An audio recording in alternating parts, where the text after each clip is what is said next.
Equals मैंने कहा था अगर आपके पास जो है वो ए जो है वो इनफाइनाइट ऑर्डर का होगा, तो if a i equal to a j, if and only if i equal to j. दूसरा रिजल्ट ये था कि if n is of n finite order and a i equal to a j है, तो n divides i minus j, और a के का जो ऑर्डर है वो किसके इक्वल होगा, n divided by GCD of n n के। ठीक है, ये हमने रिजल्ट किया था। अब ऊपर आपके पास ये एग्जाम्पल है, ये जो सामने आप देख रहे हैं, वो कहते हैं ए का ऑर्डर 30 है, अब हमने 26 का ऑर्डर बताना है।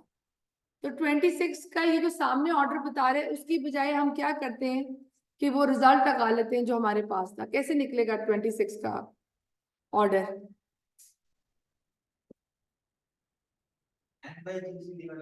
बिल्कुल n by GCD of n n के। तो 26 और 30 का जीसीडी निकालें, क्या है 26 और 30 का जीसीडी निकालें, क्या है आपके पास 2 होगा। क्यों? क्योंकि 26 is 2 into 13, 13 is a prime number, और 30 क्या है 2 इंटू 15, तो the only common divisor is 2। तो इसका मतलब है ए रेज़ टू पावर 26 का ऑर्डर क्या है 2, और आपके पास ये a raise to power 26 is equal to, नहीं बाकी एब्सेंट है, a raise to power 26 is equal to a raise to power 2। ठीक हो गया? क्यों? क्योंकि A2 का ऑर्डर भी 26 ही होगा। ठीक है,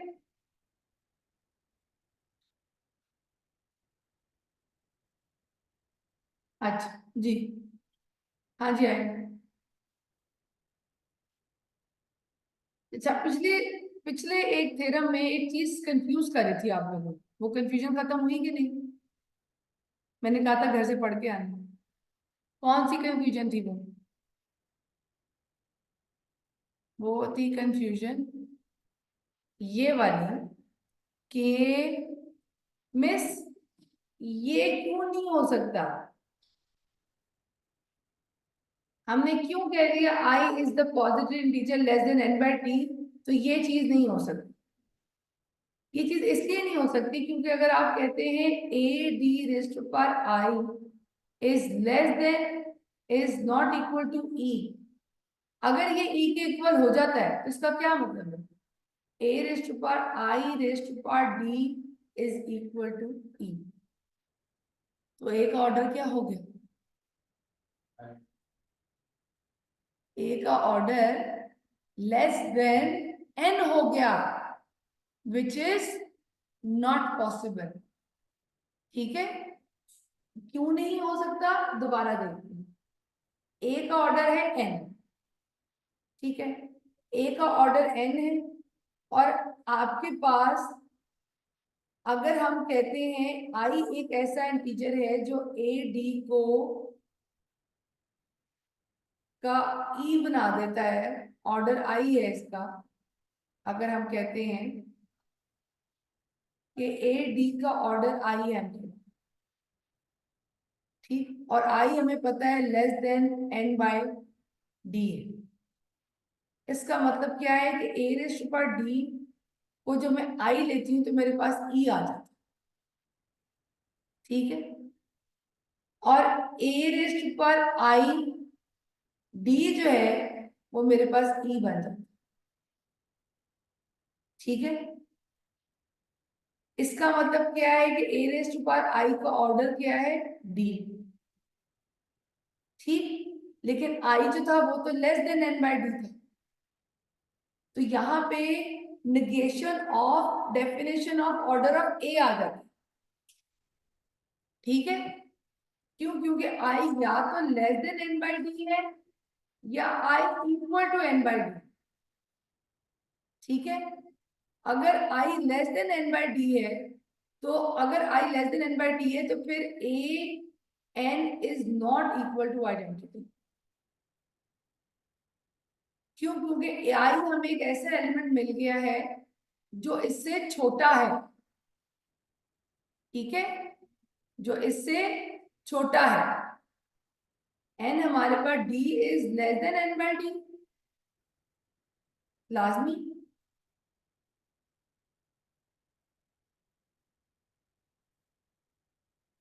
ग्रेटर नहीं, ये नहीं है, ठीक है।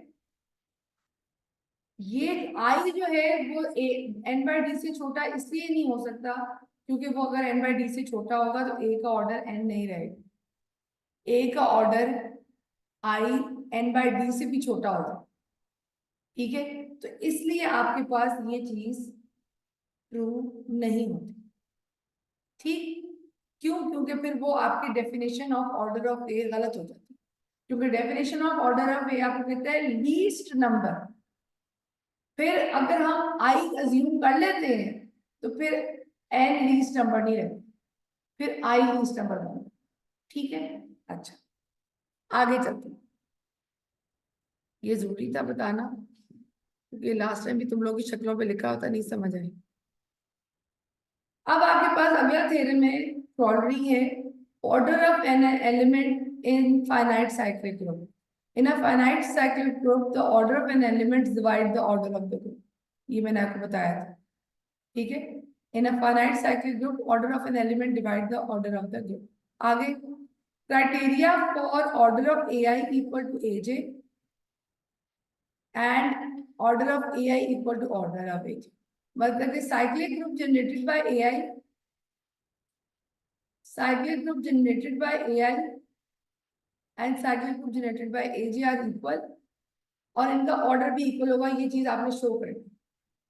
वो कहते हैं कि तभी सेम होगा जब हमारे पास हमें ये बता दिया गया कि AI का जो ऑर्डर है वो actually n divided by GCD of IN, ठीक है। और हमें पिछले थ्योरम से ये भी पता चल गया कि AJ का ऑर्डर जो है n divided by GCD of JN। अब कहता है कि अगर AI group sub group generated by AI is equal to AJ if and only if इनका GCD सेम है और इनका ऑर्डर सेम।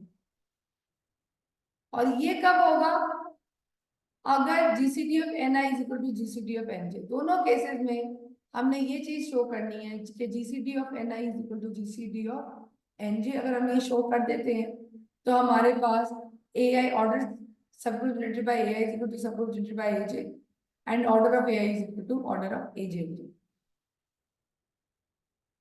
ये अब हमें पता चल गया है कि AI का subgroup generated by AI is equal to A raised power GCD of NJ। ये हमें पता है, ये हमने पिछले थ्योरम में प्रूफ किया था और इस केस में भी हमें प्रूफ।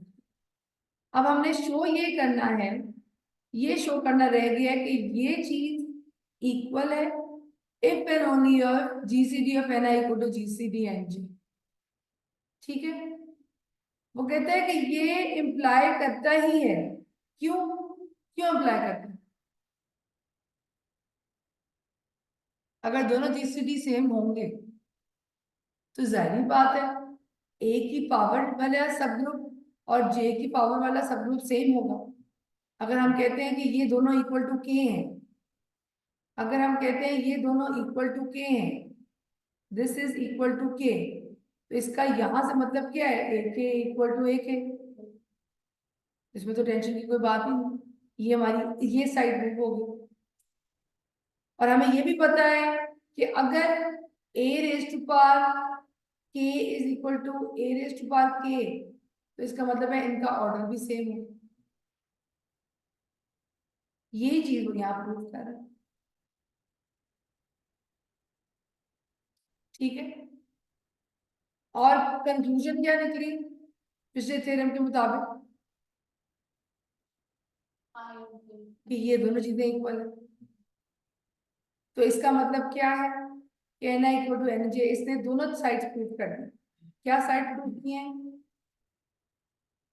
ये जो चीज है ये आपके पास ये साइड प्रूव हो रही, और जो ये चीज है ये आपके पास ये साइड है, ठीक है। दोनों साइड से प्रूव कर दी। इसका प्रूफ इतना इंपॉर्टेंट नहीं जितनी इसकी स्टेटमेंट इंपॉर्टेंट है, ठीक है, कि सब group generated by a i is equal to सब group generated by a j if and only if GCD of Ni equal to GCD of Nj. And order of A raised to power I is equal to order of A raised to power j if and only if GCD of Ni equal to GCD of Nj. ठीक है, clear? Gautam is clear?